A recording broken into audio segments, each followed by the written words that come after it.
तो आज के जो दो शेयर रहने वाले हैं जिसमें मैं डिस्कस करने जा रहा हूँ वो है डिफेंस सेक्टर से आपका Garden Reach Ship Builders and Engineers Limited and then second share अभी आपका Mazagon Dock Ship Builders Limited. अब इस गार्डन रीच को देखोगे तो एक बढ़िया लेवल्स पे फंस रहे हैं 2550 के अराउंड एंड देन 50 के अराउंड चले जाता है एंड देन 2650 के अराउंड वही रेंज में ये कंपनी अभी भी काफ़ी अच्छा खासा ट्रेड दिखा रही है, उसी लेवल्स पे चल रहे हैं। ठीक है, उसी लेवल्स में वो ऐसा कोई बड़ा मूवमेंट हमें देखने को नहीं मिल रहा है, बट क्या ये हमारे लिए मौका बन सकता है या हमारे लिए धोखा बन सकता है। At the same time Mazagon Dock में एक बहुत बड़ी खबर निकल के आ रही है जिसके कारण शेयर टूट गया फ्राइडे को 2.45%। ठीक है, the main reason behind this लेके चलता हूँ आपको मैं उस न्यूज़ पे। अब जो जेपी मॉर्गन, ठीक है, जेपी मॉर्गन एक बहुत बड़ी कंपनी है ऑब्वियसली। जेपी मॉर्गन ने यहाँ पे मजगांव डॉक को काइंड ऑफ लाइक अंडरवेट का रेटिंग दिया है with the price target of 2468 rupees. ठीक है, हालांकि अभी जो ट्रेड कर रहा है वो 2700 के अराउंड है। तो यहाँ पे हमें क्या देखने को मिल रहा है, अंडरवेट का रेटिंग देखने को मिला है और इसका जो प्राइस टारगेट रखा है वो 2468 रुपीज़ का रखा है। नाउ क्या ये अभी पहुंच जाएगा? नहीं। तो ये जो हुआ ये इम्पैक्ट देखने को मिला हमें फ्राइडे को 2.45% शेयर टूट गया। तो that was the impact of this news. ठीक है, अब ये शेयर में भी और थोड़ा सा टूट सकता है। ठीक है, मजगांव तो और थोड़ा सा टूट सकता है, बट क्या हमारे लिए वो मौका बन सकता है? वो सारी चीज़ें हम आज डिस्कस करेंगे। पूरा वीडियो को अंत तक देखो ताकि आपको हर एक चीज़ समझ में आए। ओके, लेके चलता हूँ आपको मैं स्क्रीनर पे और वहाँ डिस्कस करते हैं। Now the main share garden Reach Ship Builders and Engineers limited. देखो दोनों ही कंपनी मजगांव डॉक को ले लो या जीआरएसी को ले लो, आप दोनों ही कंपनी शिप बिल्डिंग इंडस्ट्री है एंड यू नो दिस की लाइक जो दी डिफेंस सेक्टर है उस पर काफ़ी ज़्यादा फोकस है एवरी सिंगल इंडियंस का, या फिर आप पकड़ लो मिनिस्टर्स का या everyone. Like they want it big, okay they want it big and they are heavily increasing their पैसा। ओके, हैविली इंक्रीजिंग देयर पैसा, मतलब जो भी इनको मिलता है उससे उनको ज़्यादा दिया जा रहा है। काफ़ी ज़्यादा प्रोजेक्ट्स मिल रहे हैं इनको, तो फॉरेन प्रोजेक्ट्स मिलते हैं, इंडियन प्रोजेक्ट्स तो काफ़ी ज़्यादा मिल रहे हैं यहाँ पे। Eight the same time company का जो मार्केट कैप, कुछ फंडामेंटल्स देख लेते हैं। जीआरएसी के मार्केट कैप 29,000 करोड़ का मार्केट कैप है, स्टॉक का पी 52 के अराउंड है, industry P under valued share है। कंपनी में जो सबसे बढ़िया चीज़ है वो इसका डेप्थ है। डेप्थ है ही नहीं, लिटरली डेप्थ नहीं है, ओनली 9 करोड़ का डेप्थ है which is literally nothing for this big obviously 30,000 crore का मार्केट कैप वाली कंपनी के लिए।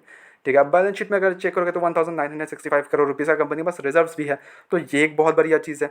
Quarter results March June both quarters pretty great results, pretty great results. Okay, June quarter में काफ़ी अच्छा खासा हमें जंप देखने को मिल रहा था सेल्स में भी। एट द सेम टाइम जो नेट प्रॉफिट है कंपनी का वो 120 करोड़ हो गया, जो कि पिछले ईयर 87 करोड़ का था। बढ़िया जंप देखने को मिला, 7.61 से बढ़कर 10.49 का अर्निंग पर शेयर, बहुत ही बढ़िया जंप देखने को मिल रहा था। इन्वेस्टर्स का भरोसा है कंपनी पे।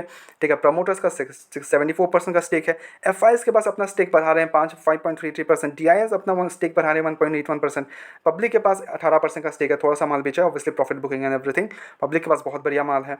तो इसमें क्या करना है आपको, एक्यूमुलेशन की तरफ जाना है। एक्यूमुलेट, कीप एक्यूमुलेटिंग, हर महीने एक्यूमुलेट करो जितना कर सकते हो आप। ठीक है, बहुत ही बढ़िया company. Eight the same time company का ऑर्डर बुक 23,000 करोड़ का इसका ऑर्डर बुक है। ठीक है, 23,000 करोड़ का, तो दैट इज लाइक हेविली बहुत, अभी डबल हो सकता है यहाँ से भी।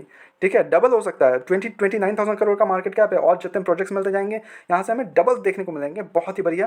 तो सून हमें, आई होप कि सून हमें 1 लाख करोड़ का इनका मार्केट कैप देखने को मिल जाए, which will be a pretty huge thing, pretty huge thing. ठीक है, नाउ द नेक्स्ट शेयर जिस पे अभी बहुत ज़्यादा चर्चा चल रहा है, Mazagon Dock Ship Builders Limited. इसको डाउनग्रेड किया गया है बट 2700 के अंदर आके क्लोजिंग नहीं हुआ है, 2700 में क्लोजिंग हो गया। थैंक गॉड, यहाँ से गिरावट में भी और थोड़ा सा देखने को मिल सकता है, हमें क्या पता देखने को मिल सकता है, बिकॉज अंडर वेट का रेटिंग दिया और वो भी छोटे मोटे इंडस्ट्री नहीं, छोटे मोटे एजेंसी नहीं, द जेपी मॉर्गन। ओके, अब यहाँ पे अगर आप चेकआउट करोगे इसका मार्केट कैप 1 लाख करोड़ का मार्केट कैप है, स्टॉक का P50, और eight the same time company बहुत ही ज़्यादा पुरानी है, 1774 की इस्टेब्लिश्ड है कंपनी। ठीक है, अब इसको अगर स्टॉक का पी वगैरह देखोगे तो फेयरली वैल्यूड देखने को मिल रहा है। ओके, और 3700 से काफ़ी ज़्यादा गिर गया, अप्रॉक्स 1000 रुपीज़ साफ हो चुका है प्राइसिंग से। ओके, डेप्ट कंपनी के पास है नहीं, तो पूरा फोकस कंपनी का कहाँ है, ग्रोथ पे फोकस है। पीजी रेशियो 1 के अंदर है, which is a pretty good thing.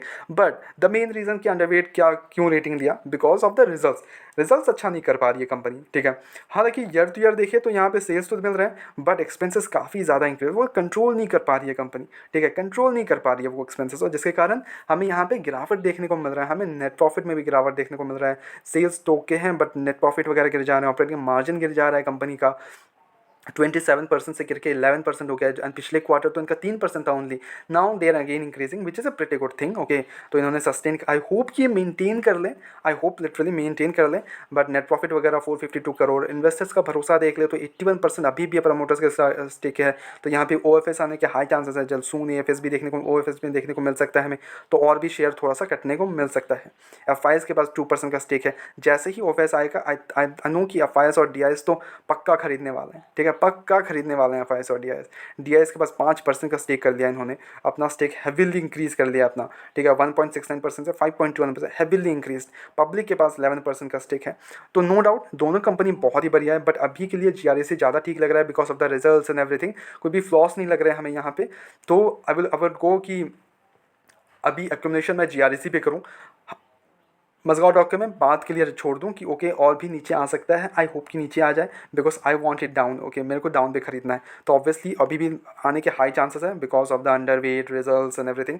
थोड़ा सा नीचे आने के हाई चांसेस और नीचे आएगा 2000. मैं आपको बता देता हूँ, लेवल्स भी बता देता हूँ. 2600 के अराउंड आता है तो I would go with my 25% of money. ठीक है, जिसमें मैं मजगांव डॉक में डालना चाहता हूँ. ओके, मजगांव डॉक में जितना भी अभी मैं जितना इन्वेस्टेड हूँ. ओके, बट मैं 2600 पे फिर से एक्यूमुलेशन करूँगा इसको. एट द सेम टाइम अगर उसके नीचे भी गिर जाता है तो मैं और 25% ऐसे करके डालूंगा जितना मैं मजगांव डॉक में डालना चाहता हूँ. अगर मैं 1 लाख रुपये डालना चाहता हूँ तो 25,000 रुपये में कहाँ डालूंगा, 2600 रुपीज़ पे डालूंगा. उसके नीचे आता है तो आप गो वे अगेन द अदर 25,000 ऐसे करके.